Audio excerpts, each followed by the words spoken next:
Hello guys, नमस्कार। स्वागत है आप सभी का हमारे यूट्यूब चैनल स्टडी विथ आसू पिया। तो गाइस, जैसा कि हमने शुरू में बताया था कि अपन NCERT based most demanding general awareness के क्वेश्चंस करेंगे, जो कि सभी एग्ज़ाम में बारी बारी से रिपीट होते हैं। और अपन यहाँ पे एनसीईआरटी से ही रिलेटेड ही देखेंगे, दूसरे क्वेश्चंस अपन यहाँ पे नहीं देखेंगे। ठीक है, तो आज अपन बात करेंगे एक नए टॉपिक की।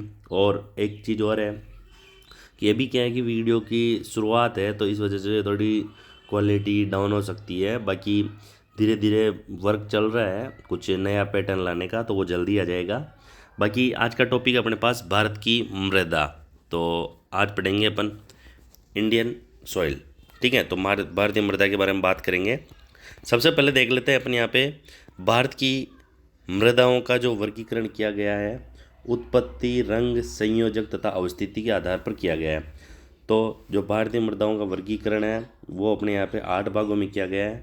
पहला जलोढ़ मृदा, काली मृदा, लाल और पीली मृदा, लेटेराइट मृदा, शुष्क मृदा, लवणीय मृदा, पीट मृदा और वन मृदा। तो कुल मिला के भारत की मृदाओं का 8 वर्गीकरण किया गया है। अब चलते हैं अपन क्वेश्चंस पे, क्वेश्चंस को देख लेते हैं। मृदा सॉइल शब्द की उत्पत्ति लैटिन भाषा के सोलम से हुई है, जिसका शाब्दिक अर्थ होता है फर्श। क्या होता है? फर्श। तो जो मृदा की उत्पत्ति मानी गई है या हुई है, लैटिन भाषा के सोलम शब्द से हुई है, जिसका शाब्दिक अर्थ क्या होता है? फर्श। नेक्स्ट देखिए आप यहाँ पे, नेक्स्ट बात करते हैं भारत के सर्वाधिक क्षेत्र में कौन सी मृदा पाई जाती है। तो जो भारत के सर्वाधिक क्षेत्र में मृदा पाई जाती है वह जलोढ़ और कछारी मृदा पाई जाती है। तो क्वेश्चन आ जाता है कि भारत में सर्वाधिक कौन सी मृदा पाई जाती है, तो क्या करोगे? जलोढ़ और कछारी मृदा। नेक्स्ट है रेगुर मृदा को किस नाम से जाना जाता है। तो जो अपनी काली मृदा होती है उसको ही रेगुर मृदा के नाम से जाना जाता है। क्वेश्चन से ऐसे भी आ सकता है कि काली मृदा का दूसरा नाम क्या है। तो काली मृदा का दूसरा नाम क्या है? रेगुर मृदा। क्या है? रेगुर मृदा। नेक्स्ट है अपने पास यहाँ पे रेगुर मृदा का सर्वाधिक विस्तार किस राज्य में पाया जाता है। तो किस राज्य में पाया जाता है? महाराष्ट्र में। तो यहाँ पे रेगुर मृदा ना देकर ऐसे भी पूछ सकता है कि काली मृदा का सर्वाधिक विस्तार किस राज्य में पाया जाता है, तो महाराष्ट्र में। तो रेगुर मृदा पूछे या काली मृदा पूछे, इनकी स्थिति पूछे कहाँ सबसे ज़्यादा पाई जाती है, किस राज्य में विस्तार ज़्यादा है, तो महाराष्ट्र में। और कौन सी मृदा को रेगुर मृदा कहते हैं, तो वो भी अपन कर देना, काली मृदा। ठीक है। और सर्वाधिक क्षेत्र में कौन सी पाई जाती है? जलोढ़ कछारी, बता दिया आपको। नेक्स्ट है, नेक्स्ट देखिए मालवा पठार में किस मृदा की अधिकता है। तो जो मालवा का पठार है उसमें काली मृदा की अधिकता अलग है, मतलब रेगुर मृदा की अधिकता कहाँ अधिक है? मालवा की पठार में। अब मोस्ट इंपॉर्टेंट देखिए आप, जो कि बॉक्स में है, काली मृदा को स्वतः जुताई वाली मृदा भी कहते हैं। काली मृदा को स्वतः जुताई वाली मृदा, रेगुर मृदा, है ना। और जिसमें सिंचाई की कम आवश्यकता पड़ती है, यह मृदा कपास की खेती के लिए सबसे उपयुक्त है। तो जो अपनी काली मृदा है इसको जुताई वाली मृदा कहा जाता है। इसमें क्या है कि सिंचाई की कम आवश्यकता होती है, पानी की कम जरूरत पड़ती है काली मृदा में, और ये कपास के लिए सबसे उपयुक्त मानी जाती है। मिट्टी का पीला रंग फेरिक ऑक्साइड के कारण होता है, जबकि लाल रंग लोहे के ऑक्साइड के कारण होता है। जो मिट्टी का पीला रंग होता है वह किसके कारण होता है? फेरिक ऑक्साइड के कारण। किसके कारण होता है? फेरिक ऑक्साइड के कारण। जबकि लाल रंग लोहे के ऑक्साइड के कारण होता है। ठीक है। नेक्स्ट देखिए आप यहाँ पे, नेक्स्ट चलते हैं आगे यहाँ पे। नेक्स्ट देखिए लेटेराइट मृदा मुख्यतः किन किन राज्यों में पाई जाती है।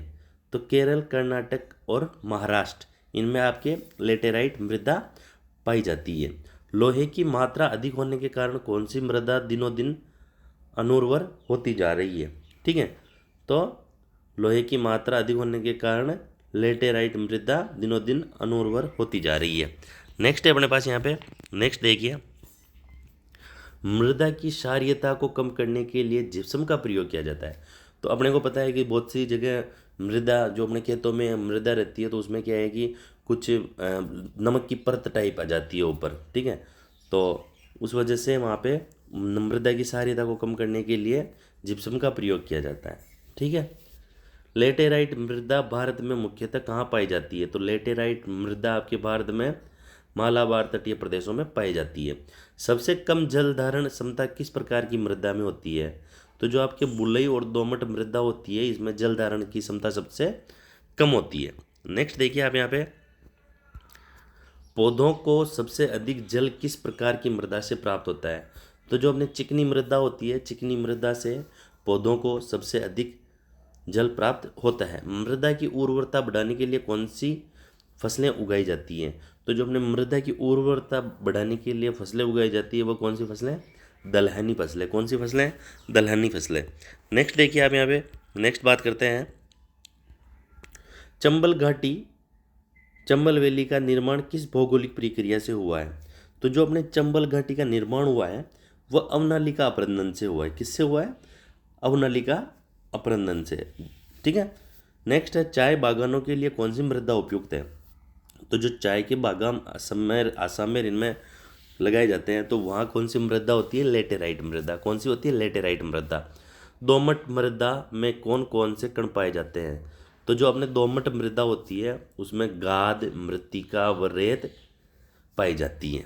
ठीक है। नेक्स्ट देखिए आप यहाँ पे, भारत की मृदाओं में किस सूक्ष्म तत्व की सर्वाधिक कमी है?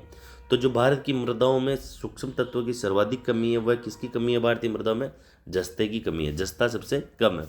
गंगा के मैदान की पुरानी जलोढ़ मृदा क्या कहलाती है? तो गंगा के मैदान की जो पुरानी जलोढ़ मृदा है वह आपके बांगर कहलाती है। क्या कहलाती है? बांगर। नेक्स्ट है, अम्लीय मृदा को कृषि योग्य बनाने हेतु किस खनिज का प्रयोग किया जाता है? लाइम या चूना का? तो जो अम्लीय वाली, जो क्षारीयता वाली जो बात थी वो अपन यहाँ करेंगे। जो खेतों में मान लो कि मिट्टी में अम्ल की मात्रा ज़्यादा हो, ठीक है, तो उसको कृषि योग्य बनाने के लिए उसमें लाइम और चूना ऐड किया जाता है तो वह कृषि योग्य बन जाती है। नेक्स्ट है, भारत में सर्वाधिक क्षारीय मृदा किस राज्य में पाई जाती है?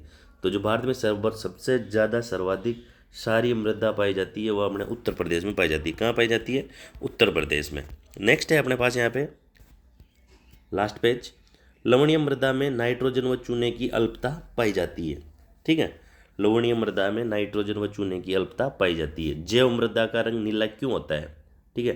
जो ऑर्गेनिक सॉइल होती है जैव मृदा, इसका रंग ब्लू क्यों होता है, नीला क्यों होता है? तो इसमें क्या है कि अम्लीय व